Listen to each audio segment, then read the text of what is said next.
Bismillahirrahmanirrahim. Assalamualaikum warahmatullahi wabarakatuh. Selamat siang Bapak dan teman-teman semua. Semoga kita semua sehat dan selalu dalam lindungan Allah. Amin amin ya rabbal alamin. Baiklah, perkenalkan, nama saya Rahmatika Fadila dengan NIM 3219184. Baiklah, kami dari kelompok 11. Saya sebagai pemateri ketiga itu akan menyampaikan materi, akan mempresentasikan mengenai perubahan struktur keluarga dan rumah tangga serta metode riset untuk mengetahui pengambilan keputusan dalam keluarga. Yang pertama itu pengaruh perubahan struktur dalam keluarga dan rumah tangga.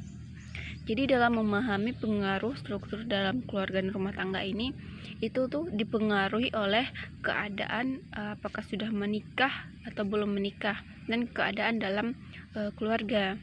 Jadi perubahan struktur keluarga ini itu erat kaitannya dengan konsumen itu. Seperti kita ingin membeli. Jadi ketika kita ingin membeli, dalam mengambil keputusan itu kita harus pikirkan bagaimana budgetnya, bagaimana kesediaannya sebelum mengambil keputusan tersebut gitu. Sama halnya dengan pengambilan keputusan dalam keluarga ini, kita harus tahu dulu gitu. Kita harus bisa gitu menyesuaikan dan harus tahu apa yang akan dibeli dalam kebutuhan rumah tangga maupun keluarga gitu. Nah, dalam perubahan ini itu sangat penting, itu diperlukan itu konsumen itu. Nah, dalam pengaruh perubahan struktur keluarga dan rumah tangga itu industrialisasi itu signifikan itu terhadap perubahan struktur keluarga di Indonesia. Nah, sebelum berkembangnya industrialisasi itu di Indonesia,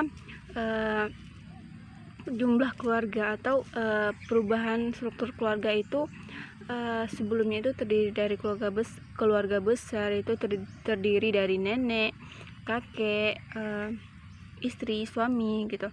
Namun setelah adanya industrialisasi ini, itu orang-orang dari desa itu pada pindah ke kota.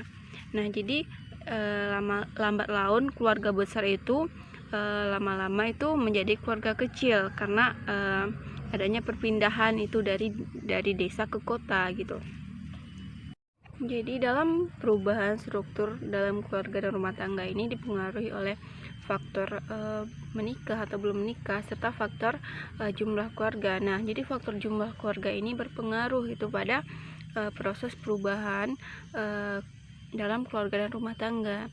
Jadi berapa banyak orang dalam keluarga tersebut itu menentukan nantinya dalam pengambilan keputusan dalam pembelian gitu kan, dalam pembelian suatu barang itu nanti akan berpengaruh itu berapa budget yang harus disediakan untuk membeli suatu barang itu dalam kebutuhan keluarga maupun rumah tangga itu sangat penting itu.